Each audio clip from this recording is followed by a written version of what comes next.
So we have been going through a wonderful journey of Book of James. और हम एक बहुत ही खूबसूरत सफर पे जा रहे हैं जो याकूब की किताब में से है। And we have learned so many practical aspects. और हमने बहुत सारी ऐसी चीजें सीखी हैं जिनको हम अपने काम ला सकते हैं। And we have learned to be effective disciples. और हमने सीखा कि हम कैसे प्रभावी चेले बने। And today we have the last message from the Book of James. और हमारा आज आखिरी संदेश है याकूब की किताब Lord से। has given us grace as a church to come this far. और परमेश्वर ने हमें एक कलीसिया के नाते अनुग्रह दिया है कि हम इतनी दूर आ सकें। So when Pastor Pankaj and me, we were just spending time together. और जब मैं और पास्टर पंकज कुछ समय बिता रहे थे साथ में, I was in a time of discipleship when I was getting trained for preaching.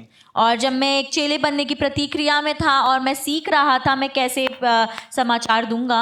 And Pastor Pankaj said that I want you to take a book. और उन्होंने मुझसे बोला कि मैं चाहता हूँ कि तुम आप एक किताब लें। So I was thinking of the smallest book that could be.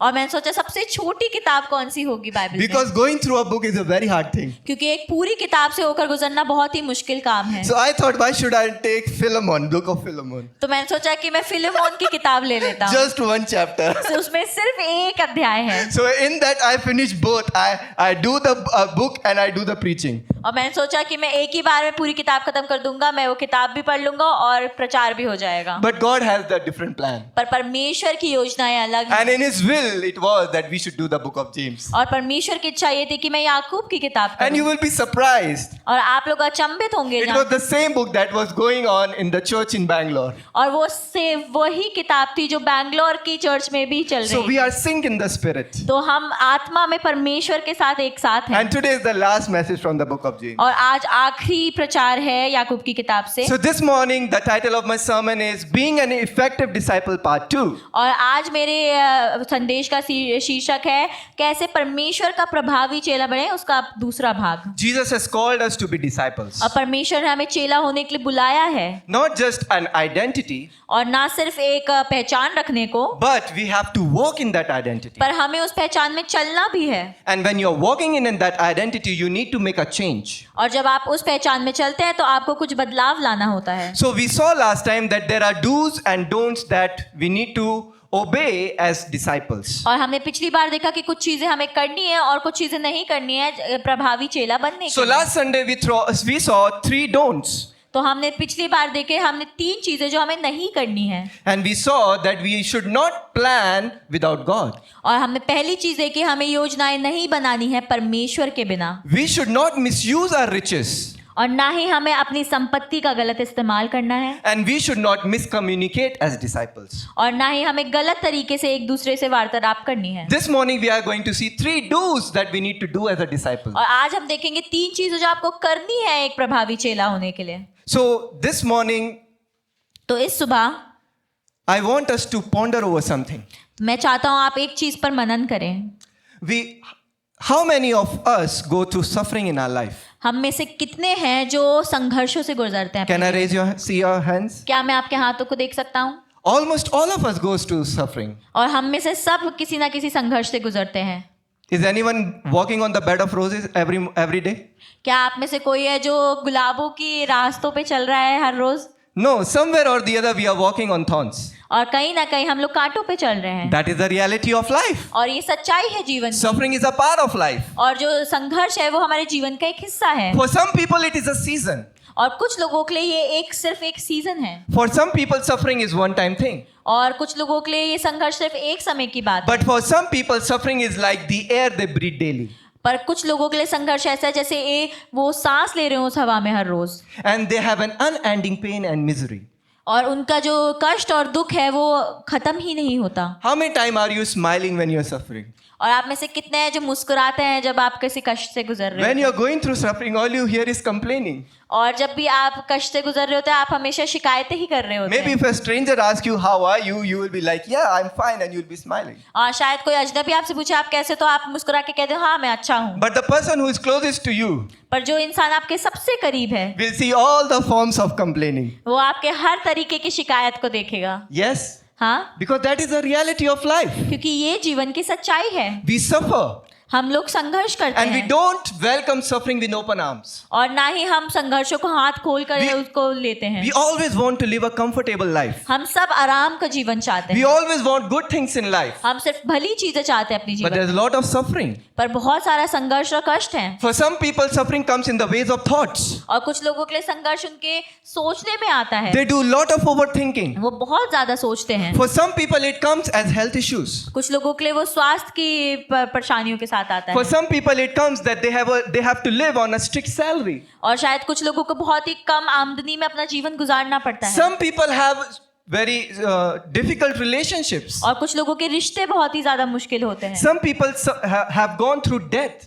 और कुछ लोग ने मृत्यु को देखा They होता है, have lost their loved one. उन्हें अपने प्रियजनों को खोया होता है, Some people go through disappointments in ministry. और कुछ लोग अपनी सेवकाई में बहुत ज्यादा निराशा को देखते You हैं। invest in someone for a long time and then they leave you out of a sudden without any reason. आप किसी में अपना बहुत समय देते हैं, अपना मेहनत करते हैं, और वो अचानक से छोड़ के चला For जाता है। parents, it is suffering to see their children go on a wrong path. और माता पिता के लिए एक बहुत ही संघर्ष है जब वो अपने बच्चों को गलत रास्ते पे जाता No देखता है। parent is happy where their child comes drunk or is in rehabilitation. और ना ही कोई माता पिता को अच्छा लगे कि उनका बच्चा पी कर आया है या रिहैबिलिटेशन में है, No parent is happy when they have to go into a fight to rescue their children. और ना ही माता पिता को इस बात में कोई खुशी मिलती है कि वो अपने बच्चों को किसी लड़ाई से निकालने जाते हैं। Sometimes college assignments are suffering. और कभी कभी कॉलेज असाइनमेंट हमारे लिए एक बहुत ही संघर्ष The होता है। research work is a suffering. जो हमारे रिसर्च का काम है वो बहुत ही ज्यादा संघर्ष होता है, Sometimes season of waiting is a suffering. और कभी कभी इंतजार का जो समय होता है वो हमारे लिए संघर्ष We होता है। want everything quick like that.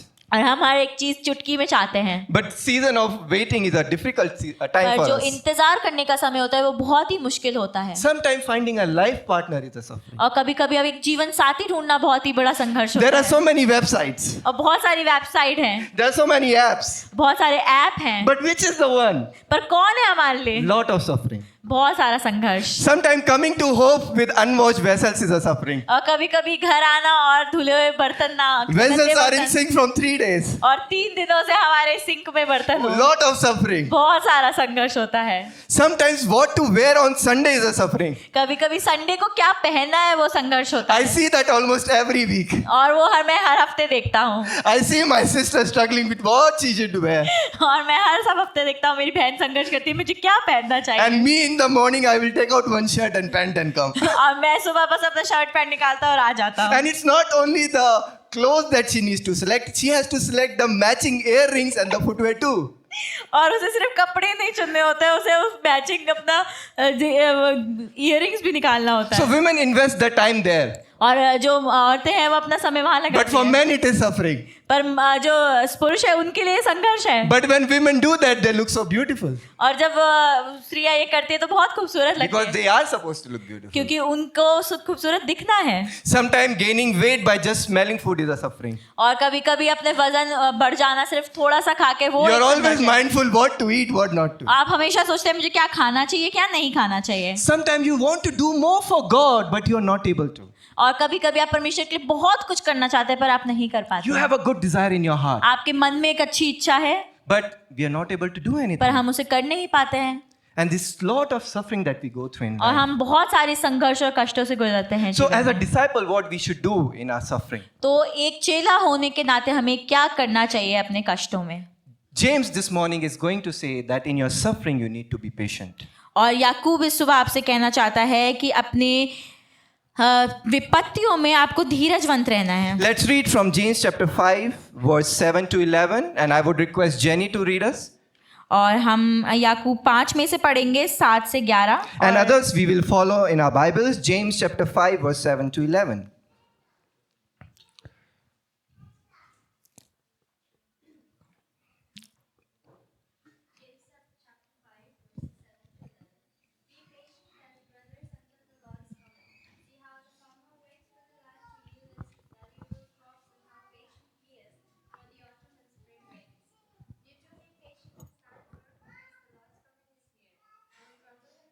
Or you will be judged. The judge is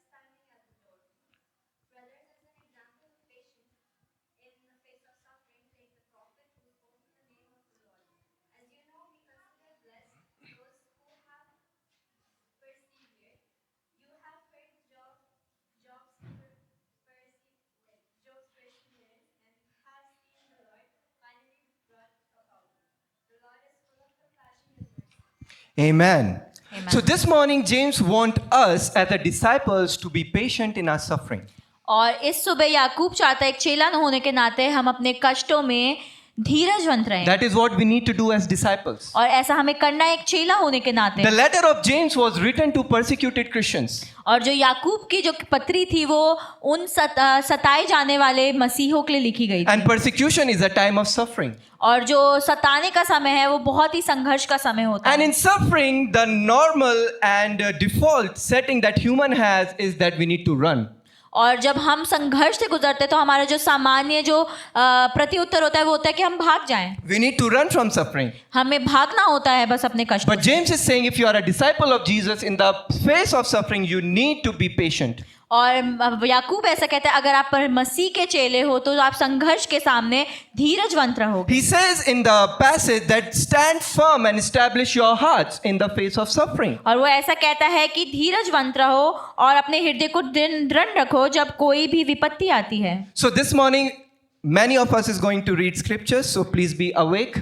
और आज इस सुबह बहुत सारे लोग वचन पढ़ने वाले हैं तो सब जगे रहे। I can call anyone's name and ask them to read. और मैं किसी का नाम लेकर भी उन्हें पढ़ने के लिए कह सकता हूँ। So in the time of suffering, we are not supposed to run, but we have to stand firm. और जब विपत्ति आती है तो हमें उससे भागना नहीं होता बल्कि वहां पे दृढ़ खड़े रहना But होता है। God, who is so good and loving, why does He allow suffering? तो जो परमेश्वर जो इतना भला और इतना अच्छा है वो संघर्षों को आने ही क्यों देता है? Because God is a good God and He has a good plan and purpose for you. क्योंकि परमेश्वर एक भला परमेश्वर है, उसकी जो योजना है वो भी भलाई से भरी हुई है आपके लिए। It is coal that become diamonds under pressure. वो कोयला है, वो सिर्फ प्रेशर के अंदर ही हीरा बनता है। And it is the diamond that has more value than the coal. और जो हीरा है उसकी कीमत कोयले से ज्यादा होती है। God wants you to be a diamond and not a coal. और परमेश्वर चाहता है आप कोयला ना बने बल्कि एक हीरा बने। So there are times we have to go through suffering. तो समय है जिससे हमें विपत्ति से गुजरना पड़ता But है। what is the purpose of this suffering? पर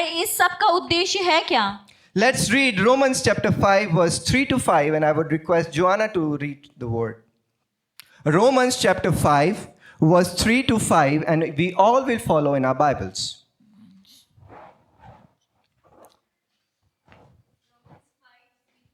Yes.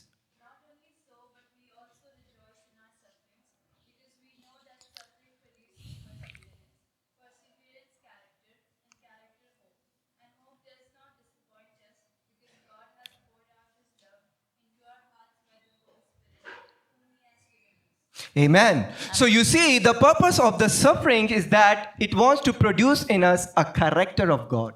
और हम देखते हैं जो विपत्ति का उद्देश्य है यहाँ पर वो है कि परमेश्वर का एक चरित्र हमारे अंदर बने। That will not come to us while we are comfortably sitting in our homes and sipping tea. और वो हमारे अंदर तब नहीं आएगा जब हम आराम से अपने घरों में बैठ के चाय पी रहे होंगे। If God wants to produce in us His character, He will make us uncomfortable.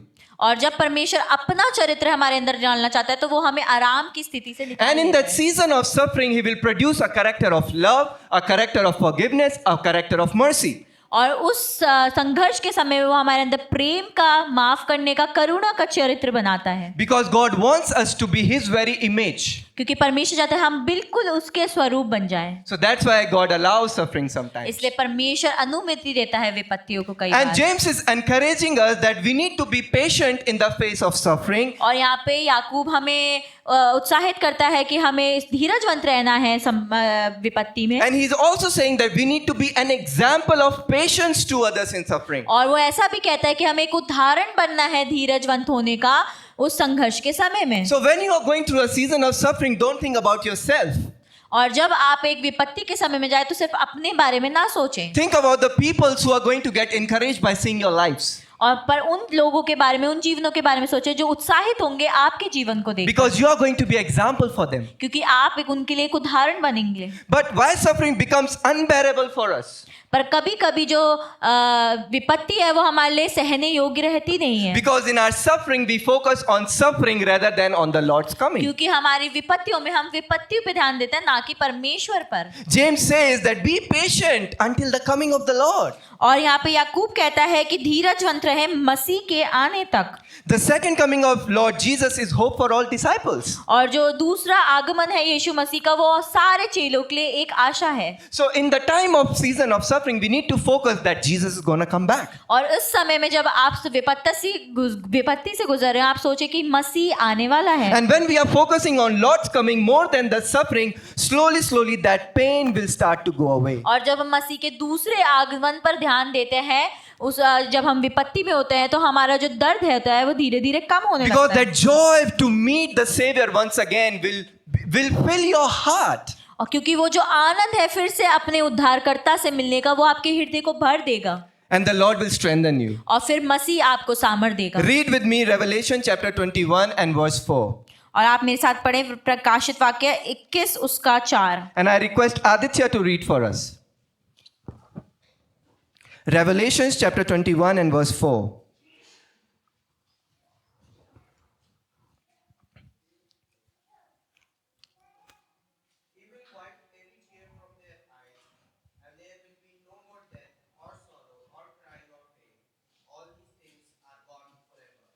Amen. Amen. When Jesus is going to establish his kingdom again, और जब यीशु मसीह अपने राज्य को स्थापित करेगा एक बार फिर से, new heaven, new earth, नया स्वर्ग और नया पृथ्वी, new Jerusalem, नया यरूशलेम, all this suffering will come to an end. ये सारी विपत्तियों का अंत हो जाएगा. And it says that he will wipe tears from your eyes. और वो कहता है वो तुम्हारे आंखों से सब आंसू पोंछ डालेगा. There will be no death anymore. और ना ही कोई मृत्यु होगी, And there will be no mourning or crying. ना ही कोई शोक होगा और ना ही कोई विलाप होगा. What a wonderful time it would be to be with Jesus in such environment. क्या ही अद्भुत समय होगा मसीह के साथ जब हम होंगे. And James is saying, look towards that day. और याकूब कहता है कि उस दिन की ओर देखो. And when you are looking towards that day, the suffering of today will not make any sense or will not have too much of pain. जब आप उस दिन की ओर देखेंगे तो आज का जो संघर्ष है उसका कोई भी मायने नहीं रह जाएंगे. Now James gave us 3 examples how to be patient. तो यहाँ पे याकूब हमें 3 उदाहरण देते हैं हम कैसे धीरजवंत He gives the हैं. example of a farmer, of a prophet and Job.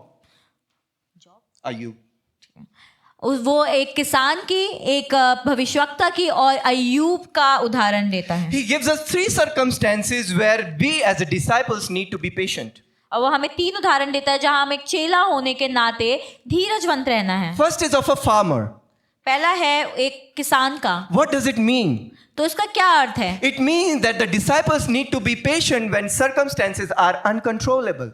तो ये इसका अर्थ ये है कि चेलों को धीरजवंत रहने की जरूरत है जब परिस्थितियां उनके नियंत्रण में नहीं होती. There are some things in life we can control and there are some things in life we cannot control. कुछ चीजें हैं जो जीवन में जिनका हम नियंत्रण रख सकते हैं, कुछ ऐसी हैं जिनका नियंत्रण हमारे ऊपर नहीं है. But farmer in his job description has to do a lot of waiting and patience. और पर एक किसान है, उसे अपने कार्य में बहुत ज्यादा इंतजार और बहुत ज्यादा धीरज रखना पड़ता है. He waits till the time he can plant. He waits till the time he can cut the crop. वो इंतजार करता है कि वो कब बीज बोए और फिर वो इंतजार करता है कब वो फसल को काटे. He waits on God for a right time for rain. वो परमेश्वर पर इंतजार करता है कि कब सही समय पर बारिश आएगी. And farmer has no control over the things like weather, over the economy, over the heat. और कि जो किसान है, ना ही उनका गर्मी के ऊपर, ना ही मौसम के ऊपर, ना ही अर्थव्यवस्था के ऊपर कोई नियंत्रण होता है. The example of the farmer reminds us that in our circumstances we need to be patient which are beyond our control. और एक किसान का उदाहरण हमें बताता है कि हमें उन परिस्थितियों में धीरजवंत रहना है जो हमारे नियंत्रण के बाहर है. So when we have bad health, we need to wait until we get better. और जब हमारे स्वास्थ्य खराब होता है तो हमें इंतजार करना होता है कि हम कब ठीक होंगे. It takes patience to pay off the bills and get rid of the loan.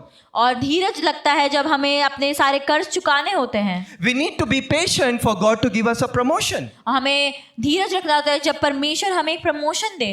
We need to wait while God sends the right person to marry. और हमें धीरज रखना होता है जब परमेश्वर कहता है कि कौन सही व्यक्ति है शादी Because करने के God लिए. has not left you. क्योंकि परमेश्वर ने आपको छोड़ा नहीं He is है. working behind the scenes you cannot see. और वो ऐसी तरीकों से कार्य कर रहा है जो आप देख नहीं सकते. You are only going to see it when it will be completed. और आप सिर्फ तब देख पाएंगे जब परमेश्वर उसे पूरा कर But in देगा. that you need to be patient and trust God in your suffering. और उस समय आपको अपने संघर्षों में धीरजवंत रहना है, परमेश्वर पे भरोसा रखना है. So there is a lot of waiting that goes through our life. और बहुत सारा इंतजार है जो हम अपने पूरे जीवन में देखते हैं. But when you learn to wait patiently, it becomes less frustrating. पर जब आप धीरज के साथ इंतजार करना सीखते हैं तो आपको चिढ़ होती है। And as a disciple, you start to enjoy your walk with God. और फिर एक चेला होने के नाते आप आनंद लेने सकते हैं उस सफर का जो परमेश्वर के साथ। Second example James gave is of a prophet. और दूसरा जो उदाहरण याकूब ने दिया है वो है भविष्यवक्ता का। And it says that disciples need to be patient when people are unchangeable. और यहाँ पे याकूब ऐसा कहता है कि जब लोग बदलते नहीं है तब हमें धीरजवंत होने की जरूरत होती है। If we have decided as a person to live a life for Jesus and we believe we are his disciples, we will be persecuted. और जब हम चुनते हैं मसीह के साथ चलना, उसका चेला होना, तो हम सताए जाएंगे। People will oppose us, people will ridicule us. लोग हमारे विरोध में जाएंगे, वो हमें उल्टा सीधा बोलेंगे। And it seems like those people's life calling is to mistreat us or to cause pain to us. और शायद हमें लगेगा उनका जीवन का उद्देश्य ही हमें सताना है। But we need to be patient with these people. पर हमें इन लोगों के साथ धीरजवंत रहना है। Because James says that you have to be examples of patience in the face of suffering. क्योंकि याकूब कहता है आपको एक धीरजवंत होने का उदाहरण बनना है इस समय में। The job of a prophet was to preach the word of God and bring back the people to God. जो भविष्यवक्ता का कार्य था वो परमेश्वर के वचन का प्रचार करना था और लोगों को उसके राज्य में वापस लेकर But आना था। people did not listen to them, people ridiculed them, people mistreated them. और लोगों ने उनकी सुनी नहीं, उनको उल्टा सीधा बोला, उनके साथ दुर्व्यवहार किया। But they still continued to do what they were supposed to do. पर वो फिर भी जारी करते रहे वो कार्य को जो उनको करना था। And they were patient with the people who were not changing. और वो धीरजवंत थे उन लोगों के साथ जो बदल नहीं रहे थे। Imagine the life of Jonah. आप योना के जीवन के बारे में Imagine the life of Ezekiel. आप यजेकेल के जीवन के The बारे life में of Jeremiah. यिर्मयाह के जीवन के बारे में सोचें। They spoke to the people who were not changing. वो उन लोगों से बात कर रहे थे जो बदल नहीं रहे थे। How much of great suffering. और वो कितना बड़ा संघर्ष है। But they still continued to be patient. पर वो फिर भी धीरजवंत रहे। And in due time they saw that change that they wanted और to एक see. समय आने पर उनने वो उस बदलाव को देखा जिसके लिए वो प्रचार करते So if थे। there are some people that you want to minister or you reach out, और कुछ लोग हैं जिनकी आप सेवा करना चाहते हैं, जिनके पास आप जाते हैं, maybe your friends or a group of friends, शायद आपके दोस्त हो या दोस्तों का समूह हो, and they are mistreating you, they are ridiculing you, और वो आपके साथ दुर्व्यवहार करते हैं, आपको उल्टा सीधा बोलते हैं, you have to be patient with them. आपको उनके साथ धीरजवंत You होना have है। to pray for them. आपको उनके लिए प्रार्थना करनी Even है। it is a time of suffering, be patient. चाहे वो संघर्ष का समय क्यों ना हो, आपको धीरज रखना In है। that season of patience, show the heart of the Father and love them and show them forgiveness. और उस समय में जब आप इंतजार कर रहे हैं, आप उन्हें परमेश्वर के हृदय को दिखाएं, आप उनको माफी दें Be faithful to God. और परमेश्वर की ओर विश्वास The योग्य third रहें। example that we see is of Job. और जो तीसरा उदाहरण देखते हैं वो है अय्यूब का। Job was a very righteous man.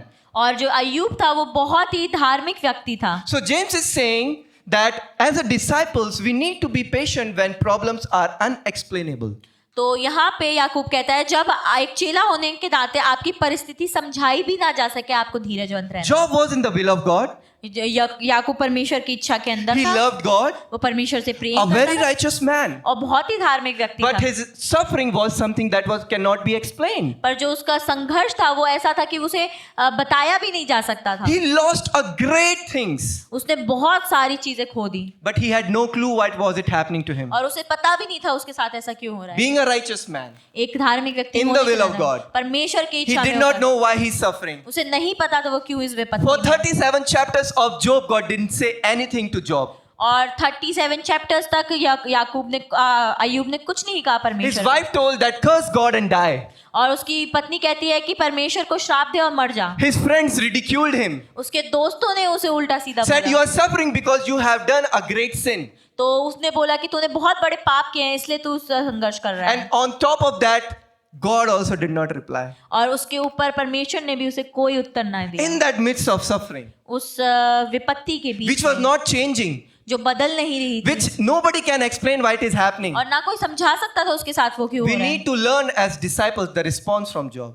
और वो चेला होने के नाते आपको वो प्रत्युत्तर सीखना है जो अय्यूब ने दिया। He continued to be faithful उसने जारी रखा विश्वास योग्य होना and he continued to trust God and be patient with him. और उसने धीरजवंत होना, परमेश्वर पे भरोसा रखना सीखा। And ultimately God restored to him double fold. और उसके बाद परमेश्वर ने उसे वापस लौटाया उसका चौगुना। The Bible says that Lord is compassionate and he is merciful. और वचन ऐसा कहता है कि वो धीरजवंत और दया से भरा हुआ परमेश्वर He है। sees your suffering. वो आपकी संघर्ष, आपकी He is विपत्तियों को not देखता है। blind. वो अंधा नहीं है। You need to be patient with God. आपको धीरजवंत होने की जरूरत है परमेश्वर के साथ। Today's Job's life is an inspiration to generations. और जो अय्यूब का जीवन है वो बहुत सारी पीढ़ियों के लिए अब एक उदाहरण है। Today's suffering is tomorrow's story. और आज की जो संघर्ष है वो कल की कहानी होगी। What you are suffering now will be a testimony to generations. और आज जो कष्ट आप सह रहे हैं कल वो आने वाली पीढ़ियों के लिए एक गवाही होगी। So while you are suffering, continue to praise God. और जब तक आप संघर्ष कर रहे हैं आप परमेश्वर को स्तुति देते It's रहें। gonna be a life-changing story for someone in the upcoming generation. और आने वाली पीढ़ियों के लिए शायद जीवन बदलने वाली एक कहानी हो। Hallelujah. Hallelujah. The second thing that we need to do as disciples is that we need to be a prayer support. और एक दूसरी चीज जो हमें चेले होने के नाते करनी है वो है हमें एक प्रार्थना करने में सहायक बनना है। Let's read from James chapter 5 verse 13 to 18. और हम पढ़ेंगे याकूब उसका 5 उसका 13 से 18। James chapter 5 verse 13 to 18. And I request Aaron Bhaiya to please read for us.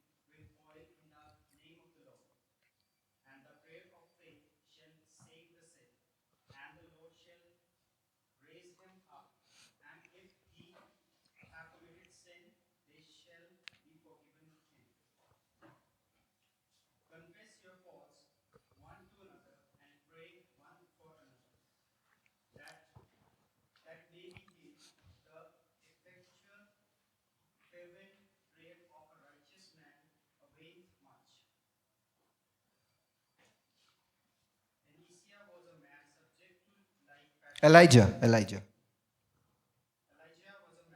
Mhm. Mhm.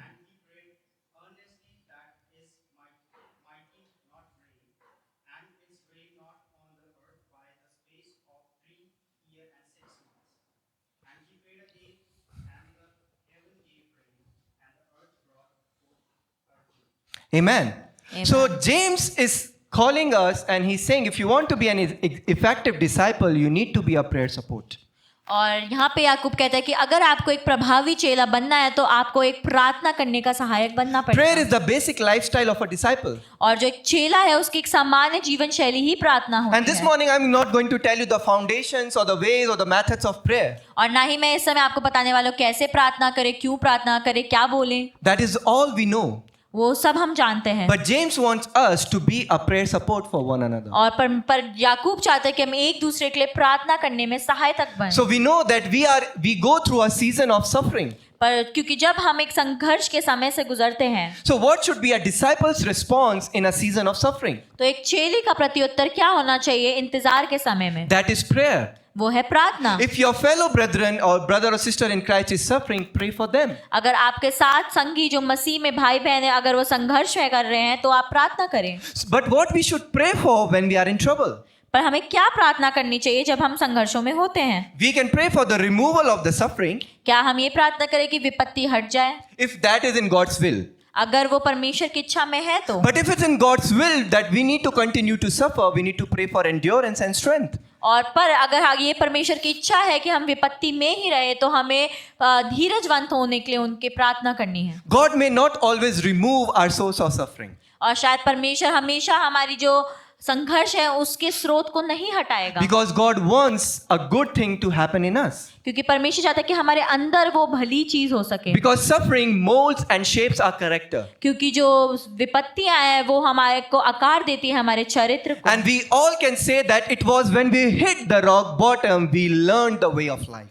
और हम शायद कह सकते हैं कि जब हम अपने जीवन में सबसे कठिन समय देखा तभी हमने जीवन जीना सीखा। But there are some troubles that we are not called to suffer, we are not called to endure.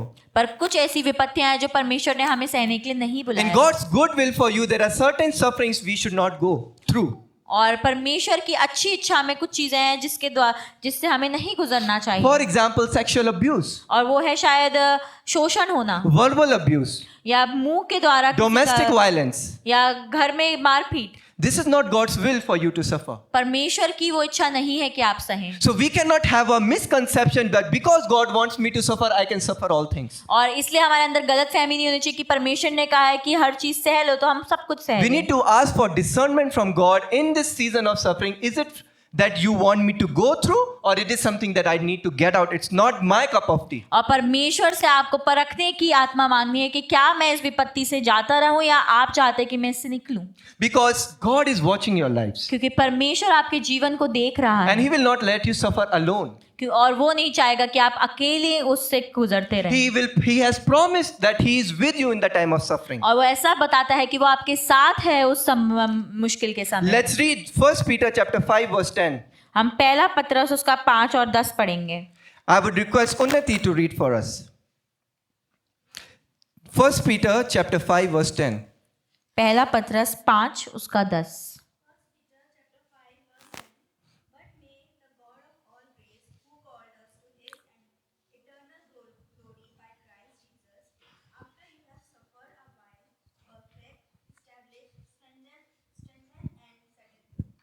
Yes.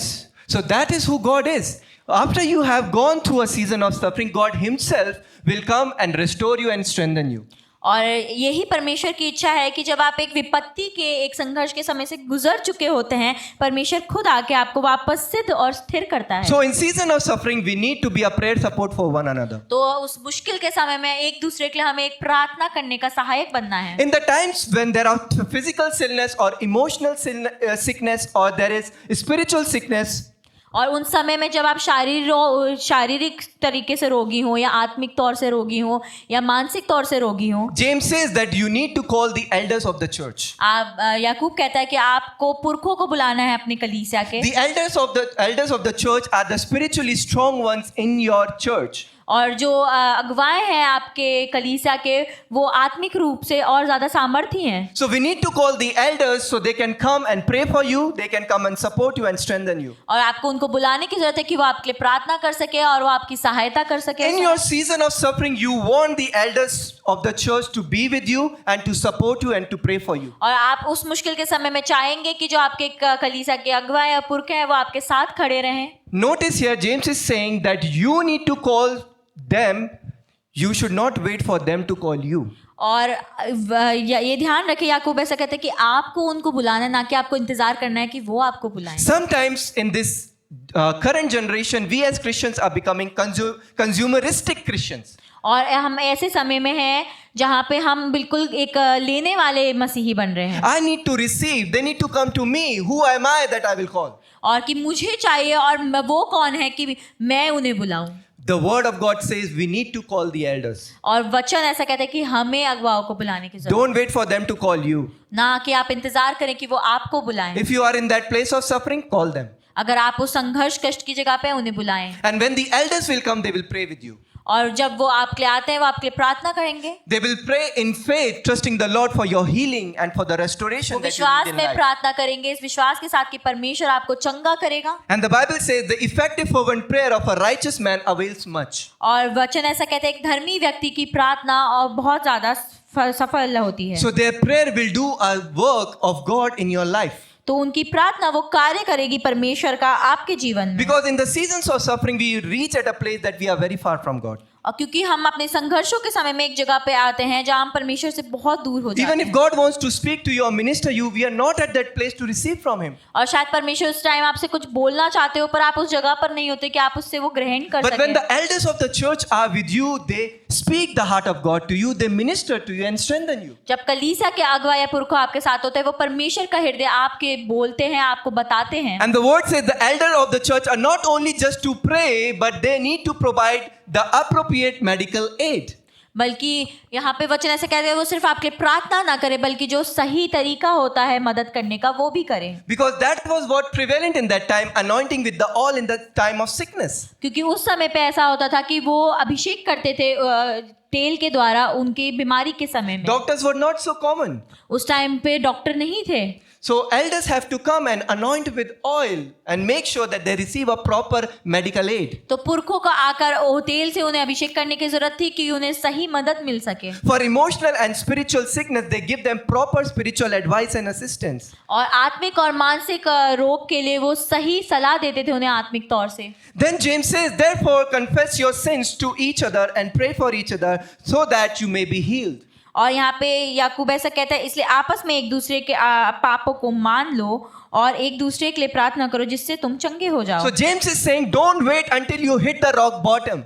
और यहाँ पे याकूब ऐसा कहता है कि आप इंतजार ना करें कि जब आप बिल्कुल आखिरी क्षण तक पहुंच जाएं। Maintain a relationship with the believers where they can come and help you. आप एक ऐसे रिश्ते को बनाए रखें विश्वासियों के साथ कि वो आकर आपकी मदद कर सके, Where they can come and pray for you. कि वो आकर आपके लिए प्रार्थना कर सकें। It is a good fellowship that we need to have with other believers. और ये एक अच्छी संगति है जो हमें विश्वासियों के साथ A रखने की mutual जरूरत है। honesty where we could confess our sins to one another. और एक ऐसी हमें ईमानदारी की जरूरत है कि हम एक दूसरे से अपने पापों को मान सकें। It doesn't mean that you pour out to them all the garbage that is in your life. और इसका मतलब ये नहीं है कि आप अपने मन में जो भी गंदगी रखते हैं सब उनके सामने बोल But दें। the things that are making you weak, you need to tell to your fellow believers so they can pray for you.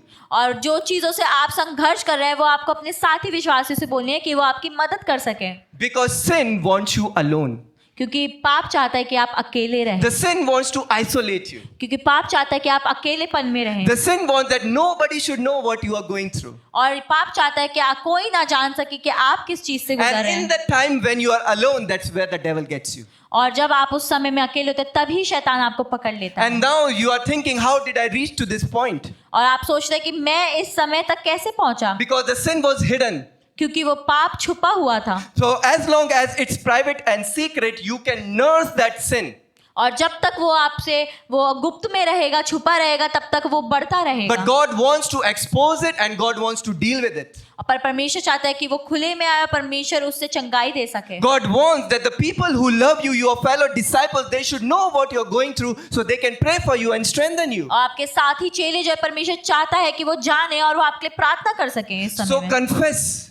तो अपने पापों को आप पश्चाताप करें, Let it out. उसको बाहर आने If दें। there is any sin, confess. अगर कोई पाप आपके मन में है तो आप उसको मान लें। Not every specific sin you do, ना कि हर पाप जो आप करते हैं, but the weakness of your life that is leading you away from God. पर वो कमजोरी जो आपको परमेश्वर से दूर लेकर जा रही है।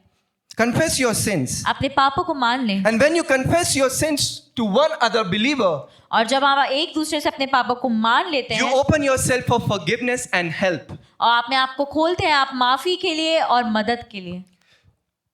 But when we say that we need to confess to one another, there is a very important aspect I want to touch. पर जब हम कहते हैं हम अपने पापों को एक दूसरे से मान ले तो एक बहुत ही जरूरी हिस्सा है Because जिसके बारे में बात confessing करना our sins and our areas of weakness to one another is a very big thing for us. और अपने पापों को मानना और अपनी कमजोरियों को एक दूसरे को बताना बहुत ही बड़ी And बात by है। God's grace, He has given me an opportunity to be in many churches. और परमेश्वर के अनुग्रह से परमेश्वर ने मुझे मौका दिया है कि मैं कई कलीसियाओं में गया हूँ। And praying for one another, praying support is a basic thing that is in every church. और हर एक कलीसिया में एक दूसरे के लिए प्रार्थना करना, एक दूसरे के प्रार्थना में साथी बनना होता है। So when James is saying you need to confess your sins to one another and pray for one another, that means you need to also have a trust between one another. और जब याकूब कहता है कि आपको एक दूसरे से अपने पापों को मानना और प्रार्थना करना है तो उसका मतलब ये आपके बीच में और दूसरे व्यक्ति के बीच में एक भरोसा होना चाहिए। Because sometimes when we are sharing a prayer request, it becomes a topic of gossip in the church. पर क्योंकि कभी कभी हम अपने प्रार्थना की विनती को किसी को देते हैं और वो कलीसिया में चुगली करने का And एक it विषय hurts बन the जाता है one who brought the prayer request. और वो उस इंसान को चोट पहुंचाता है जो वो प्रार्थना का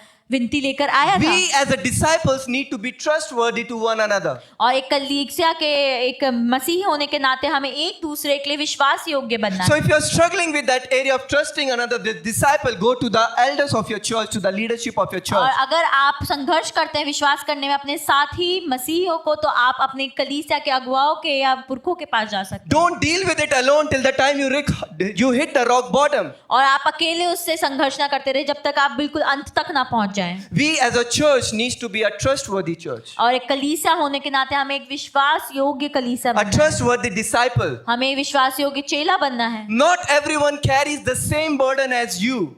और हर एक व्यक्ति आपकी जैसा बोझ लेकर नहीं चलता है। Some people only carry the spirit of gossip as a prayer request. और कुछ लोग सिर्फ एक आत्मा है चुगली की वो साथ में लेकर चलते हैं वे प्रार्थना विनती के रूप So we में। need to walk with discernment as disciples. और हमें परखने की आत्मा के साथ चलना है एक चेला होने के We नाते। as a church have a prayer ministry.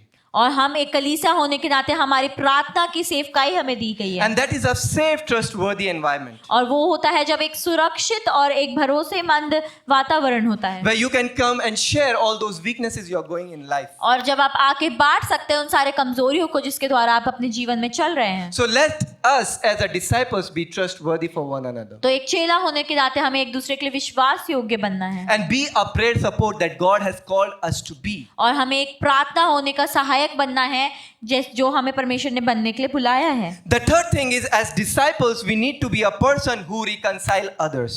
और एक चेला होने के नाते हमें एक ऐसा व्यक्ति बनना है जो लोगों का मेल मिलाप करवाता है। Read with me 2 Peter chapter 3 verse 9. और मेरे साथ पढ़े दूसरा पत्रस 3 उसका 9। And I would request Chota Abhishek to read for us. 2 Peter chapter 3 verse 9.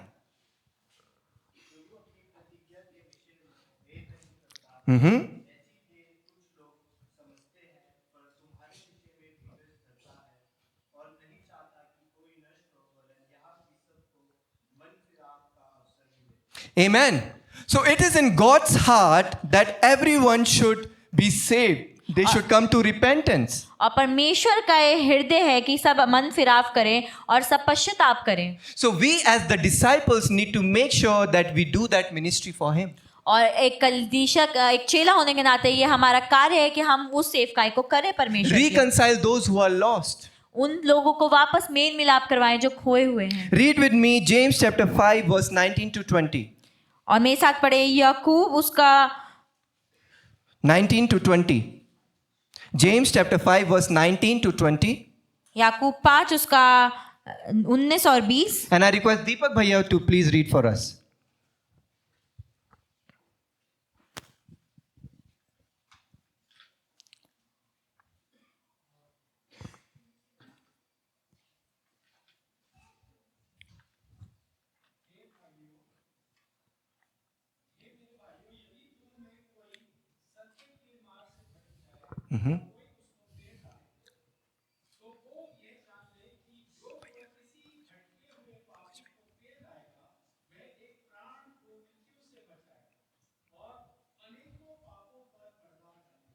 Amen.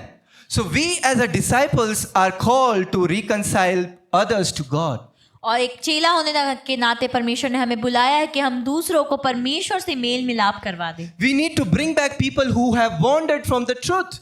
और हमें उन लोगों को वापस लाने की जरूरत है जो भटक गए हैं सत्य से। We as a church need to reach out. और हमें एक कलीसिया होने के नाते बाहर तक पहुंचने की And जरूरत we है। need to bring them to Jesus. और हमें लाने की जरूरत है उन्हें वापस यीशु मसीह की And ore. when we are bringing them back, और जब हम उन्हें वापस ला रहे होते we are हैं doing two things. हम दो चीजें करते We हैं। are saving them from death हम उन्हें मृत्यु से बचाते and हैं we are covering a multitude of their sins. और हम उनके पापों जो बहुत सारे थे उनको ढांप देते हैं। Just remember the time when you met Jesus आप उस समय को याद करें जब आप मसीह से मिले and थे all those mess and sins you have done. और वो सारी गलत काम और गंदगी जो आपने की थी। But when you met Jesus, पर जब आप मसीह से मिले all that was covered. वो सब कुछ ढांप लिया You था। are a new creation in Christ. आप एक नई सृष्टि You हैं are walking मसीह in में। the newness of life. अब आप एक नए जीवन की ओर You चल have रहे a हैं good relationship with God. और आपका एक अच्छा रिश्ता है But there परमेश्वर are के साथ। others who need that. पर कुछ और लोग हैं जिन्हें उस चीज की जरूरत है। Who will go? कौन जाएगा? The God in heaven asks, who will go for us?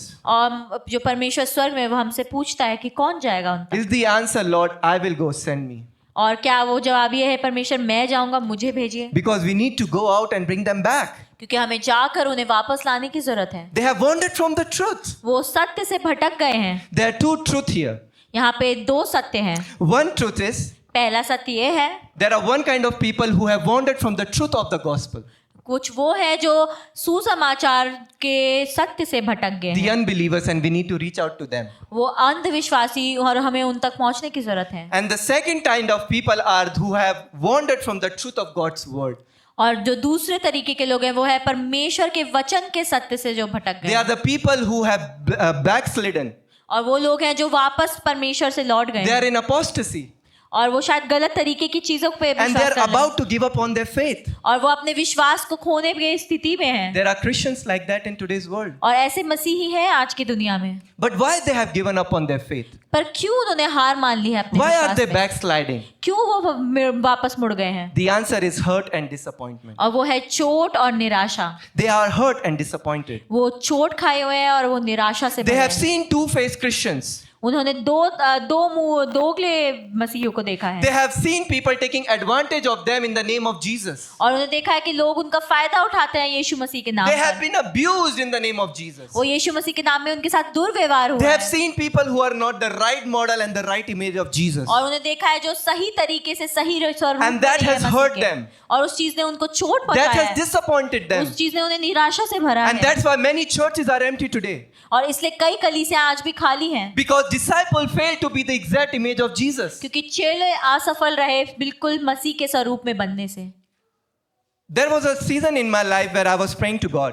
और एक ऐसा समय था मेरे जीवन में जब मैं परमेश्वर से प्रार्थना कर रहा And था I was saying, God, there is a lot of deception in this world. और मैंने कहा परमेश्वर इस संसार में बहुत ही सारा धोखा There है is a lot of lies that have gone out. और बहुत सारे झूठ हैं जो बाहर जा चुके हैं। Lord, reveal that to me. परमेश्वर वो सारे झूठ आप मुझे Re- प्रकट करें Reveal that deceptions from your word. और अपने वचन में से वो धोखे को मेरे सामने लाएं। And in that season, God started to show me scriptures and show me the deceptions that are there in the world and in the church. और फिर परमेश्वर ने वचन के द्वारा मुझे दिखाया कि वो धोखा और वो झूठ जो इस संसार से आते हैं In that, many of the books that I have read were from Pastor Victor. और उनमें से कई किताबें थी जो मैंने पास्टर विक्टर के द्वारा लिखी गई थी। Wonderful revelation. और बहुत ही अद्भुत प्रकाशन थे उसमें। But one of the book I read in those seasons was Screw Tape Letters.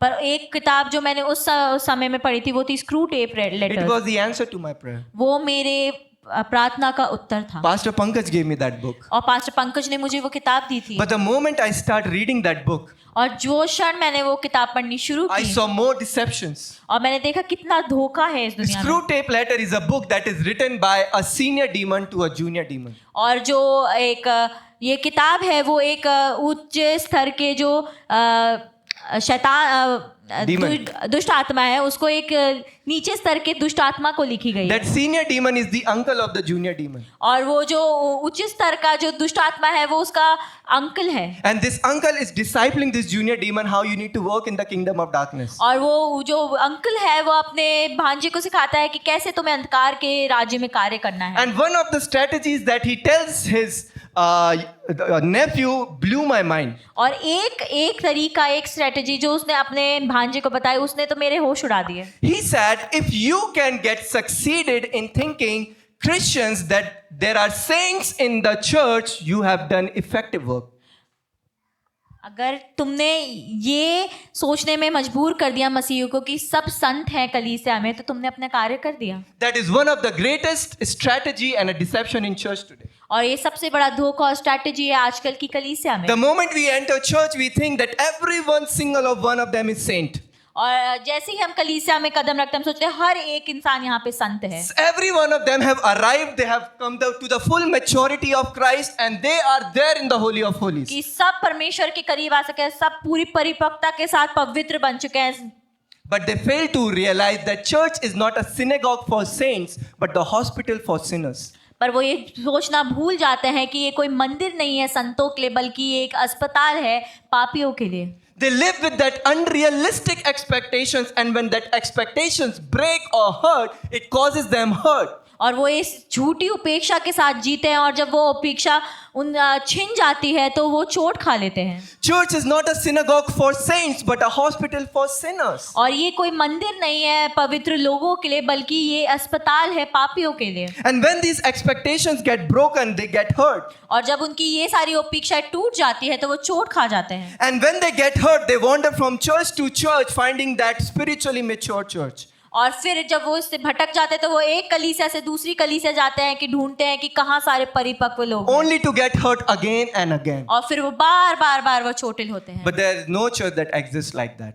पर कोई भी ऐसी कलीसिया नहीं है जो हो ऐसी जो Every परिपक्व church हो। is a hospital for sinners. हर एक कलीसिया एक अस्पताल है पापियों के लिए, Every church is under the treatment of Dr. Jesus Christ, और हर एक कलीसिया उस ट्रीटमेंट के अंदर है जो ये है डॉक्टर जीसस क्राइस्ट who का, has done MBBS, MD in wholeness and freedom. और जिन्होंने एमबीबीएस और एमडी कर रखा है परिपूर्णता और स्वतंत्रता में, That is what church is. और वही एक कलीसिया है। You will meet people under different stages of treatment. और शायद आपको लोग अलग अलग ट्रीटमेंट के स्तर के नीचे मिले, Some are responding to that treatment well. और कोई प्रत्युत्तर अच्छा दे रहे हैं उस They are ट्रीटमेंट recovering के, very fast. और वो चंगे होते जा And रहे then हैं, they are going to the spiritual physiotherapy. और फिर वो स्पिरिचुअल फिजियोथेरेपी की And तरफ they जा are रहे हैं, becoming that complete adult they are there to be. और वो परिपक्व होते जा रहे हैं परमेश्वर में। But in the same church, there are people who are not responding to the treatment well. और फिर उसी कलीसिया में कुछ लोग हैं जो ट्रीटमेंट में सही प्रत्युत्तर नहीं They're दे पा still रहे, dealing with gossips. और शायद वो अभी भी चुगली से They're still संघर्ष कर रहे they're हैं, still dealing with anger.